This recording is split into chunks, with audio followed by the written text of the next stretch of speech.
Moving on with history.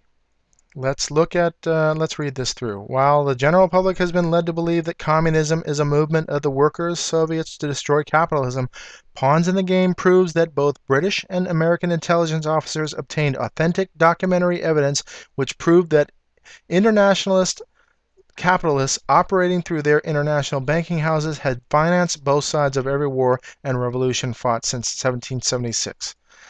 And that's Pawns in the Game. The American and British war machines are commanded by men who have all sworn allegiance to the murderous demon gods of the Illuminati. They are sacrificing the lives of your sons and daughters on the altar of the all-seeing eye. And this is Chris Everett. And I believe that to be true, that they love war, they plan war, and they let your children fight in their wars. And people die for their causes, and they just love to cause chaos.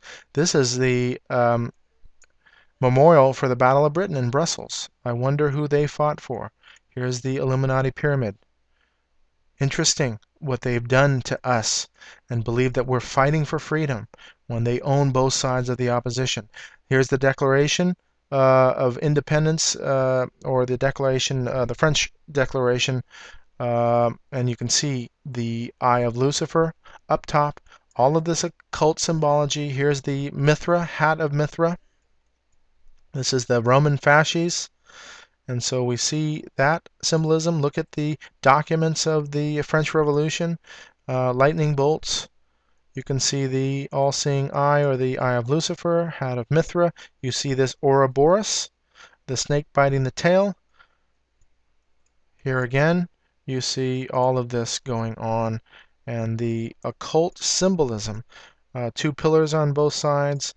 And there's that Eye of Lucifer once more. We have snakes here. Now depictions in artwork. You see the Roman fasces. You see the obelisk, the Mithra, hat of Mithra as well, the Eye of Lucifer. Now look at the artwork again. Now this torch of enlightenment on the head. You can see the square, death, equality, liberty, and fraternity. French Revolution, the Ouroboros around, snake biting the tail. We'll get into that a little bit later. We have now the young Napoleon Bonaparte with all this lightning bolt. They are family members. Their bloodlines end up ruling. They always keep it in the family. Understand this. You don't make it if you're a common man.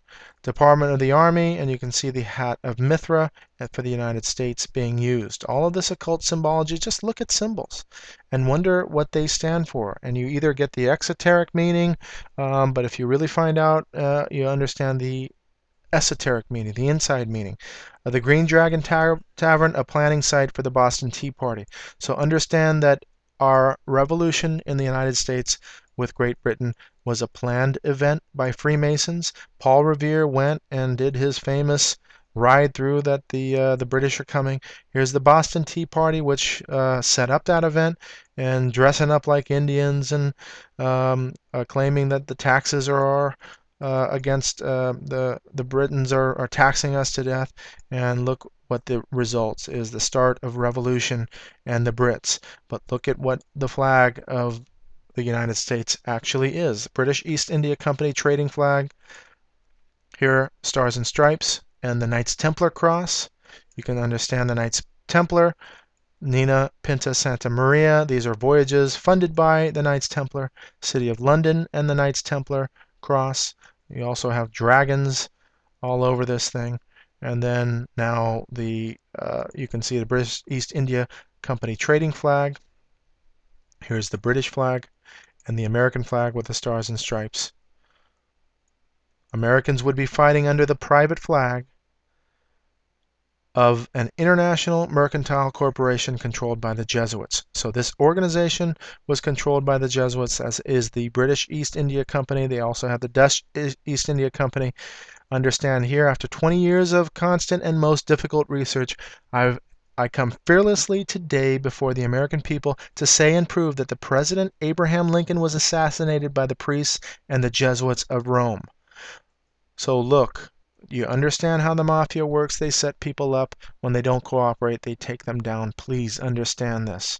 This is what's going on. Washington in the lap of Rome. You can read about how the colonial system of Rome is still in existence today. Now let me read this. At an evening session, Franklin turned the meeting over to his newfound and abundantly honored friend. The subject was a flag. Addressing the committee as Comrade Americans, the professor explained that, since the colonies were still dependent upon Great Britain, we are not expected to design or recommend a flag which will represent a new government or an independent nation, but instead one that will testify our present loyalty as English subjects, a flag that was already in use, a flag that had been recognized by the British government for half a century, a flag having a field of alternate horizontal red and white stripes, with the Grand Union flag of Great Britain in the upper left corner. I refer, he said, to the flag of the East India Company. On January 2nd, 1776, at a formal ceremony attended by the Flag Committee, George Washington personally hoisted the East India Company flag upon a towering and specially raised pine tree liberty pole, unfurling it to the breeze and displaying it for the first time to his army, the citizens of the vicinity, and the British forces in Boston.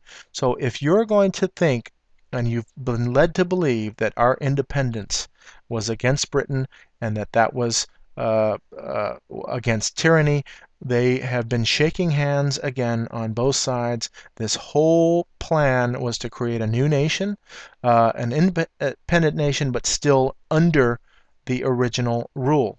And so you see that depiction here. Here's Washington, our founding fathers, uncommon heroes, understanding that this is all planned events.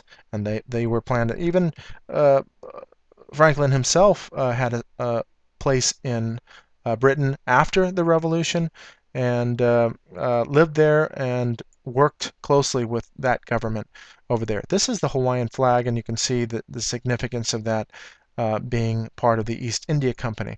East India Company happens to also been the main company involved in the slave trade. Our founding fathers had slaves, and look at the treatment of these slaves. There is a story called Amazing Grace, a movie you can watch, of somebody who repented of doing all of this, and he became a true Christian and did repentance his entire life because he realized what was happening in this era and what he was doing and what he was involved in. This is a slave boat. These are all people packed and crammed in.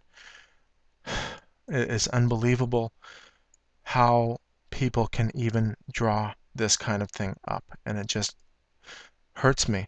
And during a live presentation, gosh, with people in shock, and I see faces, I literally come to tears with seeing stuff like this. So we have here now the Constitution of the Freemasons, and you will realize the similarity between our Constitution, checks and balances, and all of that based in the Constitution of Freemasons.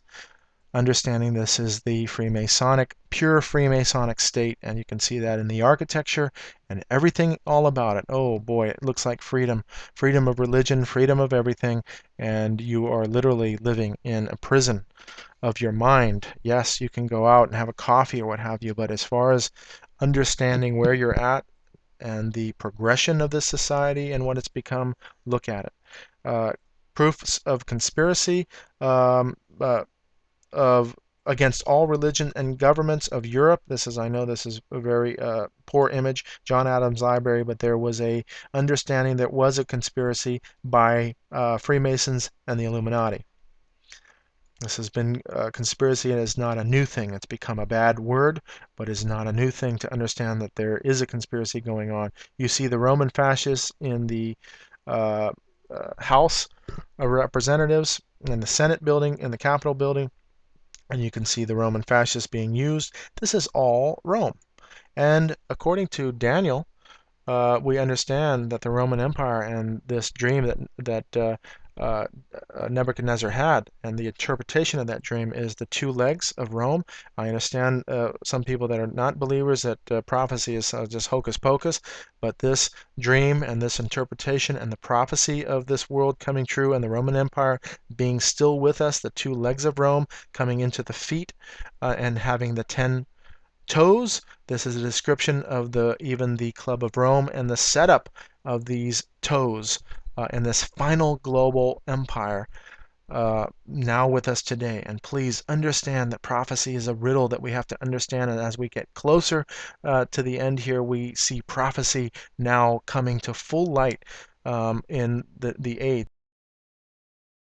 Prophecy and my statement on prophecy, the further you're out on prophecy in the past, what you might see happening in the future doesn't seem like it would happen at all until you get closer to that event. So that's my understanding and one explanation of how prophecy works. We can see in the last days things happening that are close to what the prophecy reads. So in this case, this is the Yalta Conference. And this is the victors in World War II. All three men here are Freemasons. Communism, capitalism. Here's Churchill.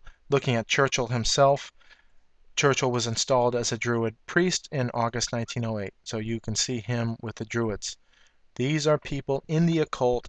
They know the occult thoroughly, and they are part of it thoroughly. All secret society members, all elite bloodlines. Understand this, please. Look at this. Honolulu Advertiser, November 30th, 1 week before Pearl Harbor, Caruso bluntly warned nation ready for battle. Was this nation ready for battle? Was Pearl Harbor ready? They took the day off on Sunday. All of those planes were lined up. All of that armory was all locked away. Those ships were all lined up at Battleship Row, ripe for the picking. These events are meant to be.